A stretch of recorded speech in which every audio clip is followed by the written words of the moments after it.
आज अखिल भारतीय विद्यार्थी परिषद पटना के द्वारा प्रेस वार्ता आयोजित की गई है।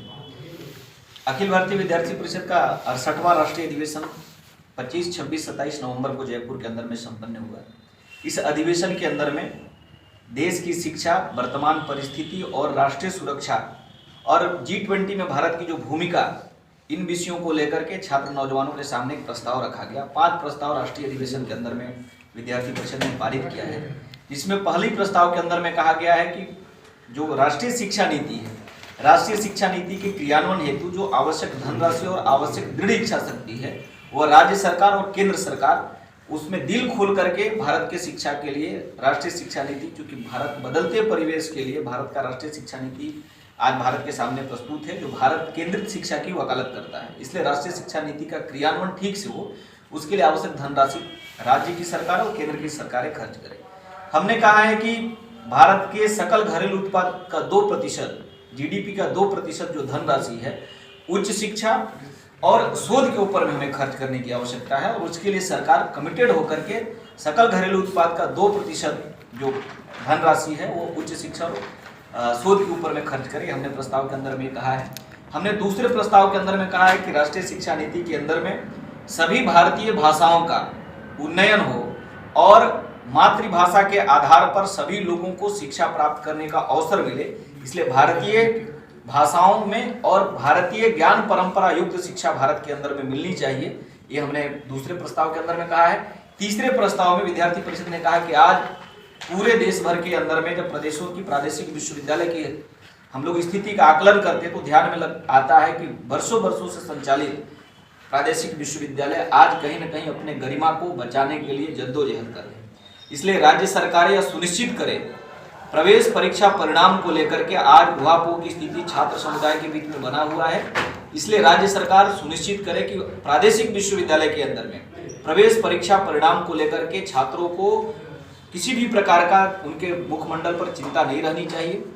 देश के सरकार से भी हमने कहा, जैसे एनटीए के अंदर में बार परीक्षाओं का तिथि बदला जाने लगा और एक विषम परिस्थिति बनी, तो हमने देश की सरकार और खास करके जो प्रवेश परीक्षा को लेकर के एजेंसियां हैं कि छात्रों के सामने इस प्रकार का कोई मुद्दा नहीं होना चाहिए प्रवेश परीक्षा परिणाम को लेकर कि उनको सड़क पर उतर के आंदोलन करना पड़े। हम बिहार के अंदर में बैठे हुए कितना सेशन यहाँ लेट चल रहा है, लेकिन सरकार रेवड़ी बांटने में व्यस्त है। सरकार साड़ी और अलग अलग लोक लुभावन वोट केंद्रित राजनीति के अंदर में केंद्रित है। इसलिए विद्यार्थी परिषद के प्रस्ताव में हमने कहा है कि राज्य सरकारें अब शिक्षा केंद्रित राजनीति की ओर मुखर हो।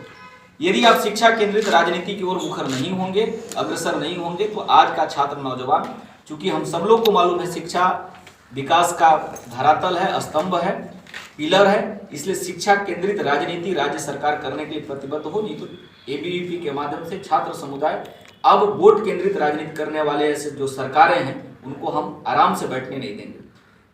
चौथी प्रस्ताव के अंदर में हमने कहा है कि पीएफआई, अब बिहार के अंदर में बिहार पुलिस का आपने देखा होगा कि किस प्रकार से एक उद्भेदन हुआ कि पीएफआई का बगल में ही एक दस्तावेज बरामद हुआ और 2050 तक भारत को किस प्रकार के किस जिहाद के अंदर में झोंकने का उनका पूरा दस्तावेज मिला। इसलिए एबीवीपी ने कहा है राष्ट्रीय अधिवेशन के अंदर में कि आज पीएफआई और उसके जो सपोर्टिंग सिस्टम है, उनको जो धन मुहैया कराते हैं, उनके लिए स्लीपर सेल के लिए जो काम करते हैं, ऐसे सभी लोगों का प्रतिकार होना चाहिए और भारत की सरकारें और संबंधित राज्य की सरकारें सुनिश्चित करें कि पीएफआई और उसके पोषक तत्वों का जड़ से खात्मा करने की दिशा में सरकारें ठोस कदम उठाएं और समाज भी ऐसे लोग को चिन्हित करके प्रतिकार करने के लिए दिशा में आगे बढ़े। 5वां प्रस्ताव के अंदर में हमने कहा है कि चूंकि अब भारत तेजी से दुनिया के वर्ल्ड ऑर्डर में भारत का प्रभाव बढ़ रहा है और ये प्रभाव इसलिए बढ़ रहा है कि भारतीय लोग भारत केंद्रित विचारों को आगे लेकर जाने में भरोसा कर रहे हैं। आज G20 की प्रेसिडेंसी 1 दिसंबर को हम सब लोग को मिला है।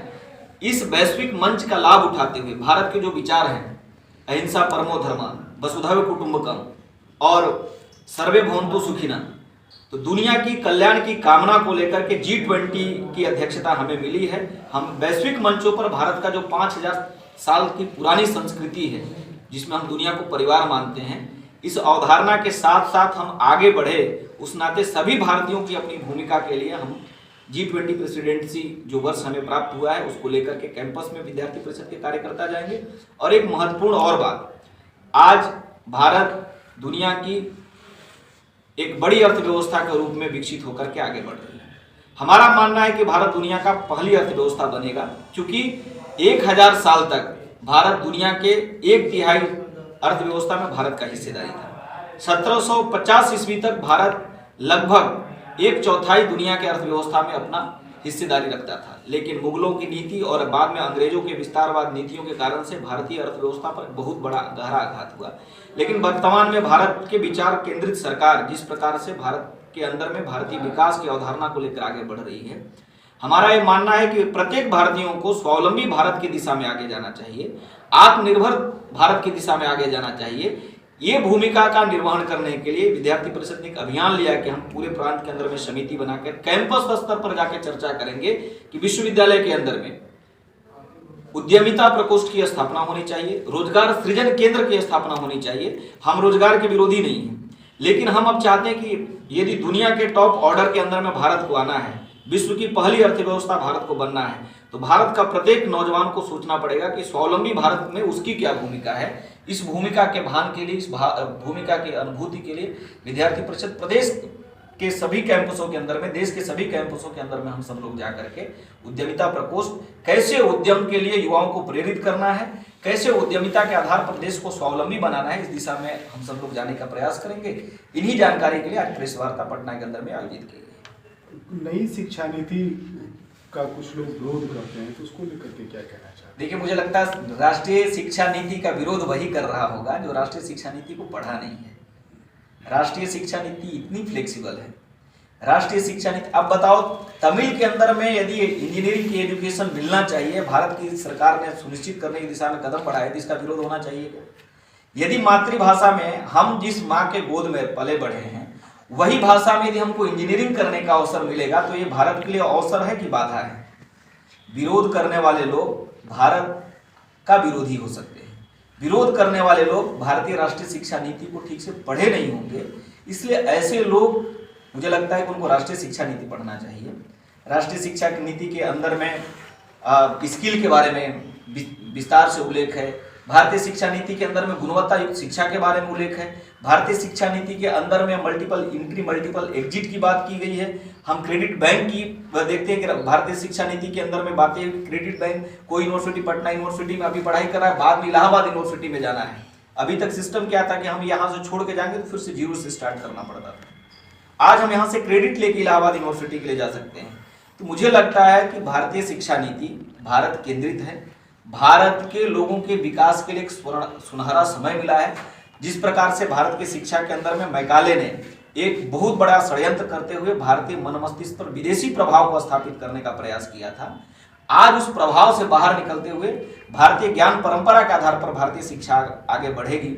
मुझे लगता है कि ऐसे कुछ कम ही लोग होंगे, आप सब लोगों को जानकारी होगा कि दुनिया की पहली ऐसी राष्ट्रीय शिक्षा नीति भारत की राष्ट्रीय शिक्षा नीति है। इसमें लाखों लोगों ने सुझाव दिया है। सरकार के पोर्टल पे अलग अलग माध्यम से, सेमिनार, सिंपोजियम के माध्यम से, मुझे लगता है दुनिया की पहली ऐसी नीति है जिसमें लाखों लोगों की सहभागिता हुई है। उन लाखों लोगों के भाव को लेकर के राष्ट्रीय शिक्षा नीति है। इसलिए वैसे लोगों से मेरा निवेदन है कि विरोध के लिए विरोध नहीं करना चाहिए। कुछ लोगों का एग्जिस्टेंस इस देश के अंदर में विरोध करो, कुछ दिन के बाद हो जाएगा कि ऑक्सीजन लेने के लिए भी कुछ लोग विरोध कर सकते हैं। वैसी मानसिकता के बारे में बात करना मुझे लगता है कि आज उचित नहीं है। और देश में और फिर राज्य में भी, बिहार में भी पीएफआई की एक्टिविटीज बढ़ी थी पिछले दिनों, जिस पर बैन भी लगा है। तो क्या लोगों को जागरूक करने के लिए और इस तरह के जो संगठन है उसको प्रतिबंधित करने, देखिए, एबीवीपी ने पहले दिन से कहा, कार्यक्रम चला रही है क्या? एबीवीपी ने अपने प्रस्ताव के अंदर में विशेष रूप से उल्लेख किया है कि पीएफआई जो संगठन है, इसके फ्लैशबैक में हम जाएंगे तो पीएफआई कौन है? आईएसआई के माध्यम से भारत के अंदर में ब्रेकिंग इंडिया का उद्देश्य को लेकर के, नापाक उद्देश्य को लेकर के पाकिस्तान प्रेरित एक SIMI organisation, student organisation Bharat के अंदर में सीमी नाम से बना।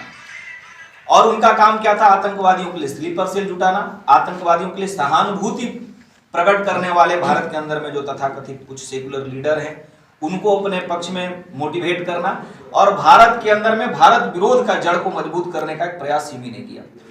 शुरुआती दौर में एबीवीपी ने सिमी के बारे में कहा, लोगों को लगा कि हम किसी धर्म मजहब पंथ का विरोधी नहीं है, लेकिन भारत के अंदर में धर्म मत पंथ के आड़ में यदि किसी प्रकार से भारत के खिलाफ कोई बात होगी तो हम उसका प्रतिकार करेंगे।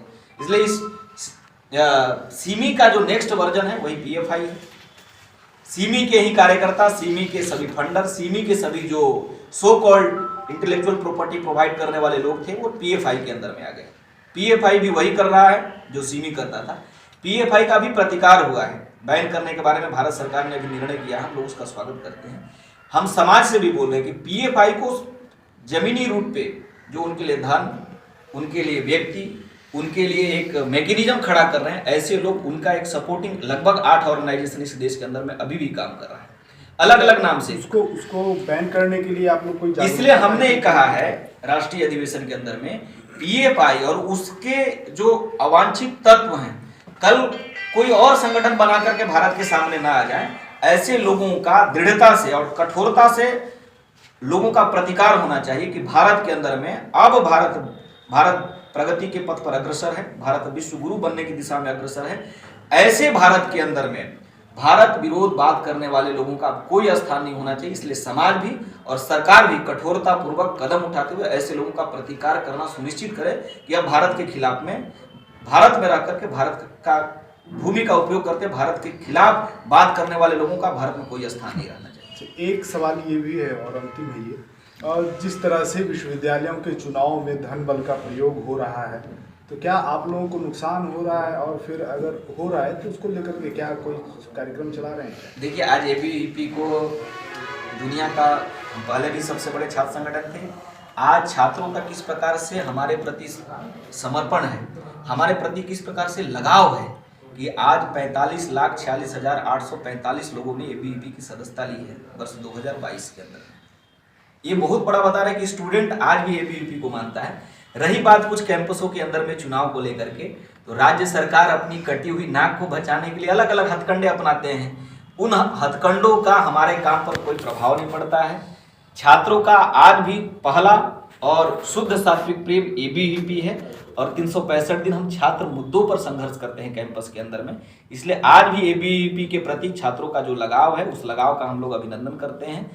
कुछ कैंपसों के अंदर में सरकारें सत्ता के आधार पर कोई यदि निर्णय आता है तो वो बहुत तात्कालिक है। हमारा सबके प्रति शुभकामना है कि आपको यदि छात्रों ने जनादेश दिया है, जिन मुद्दों पर आप चुनाव लड़े उन मुद्दों पर आगे बढ़े, भगवान आपको उस मुद्दे पर सफलता दे। मैं यही शुभकामना व्यक्त कर सकता हूँ।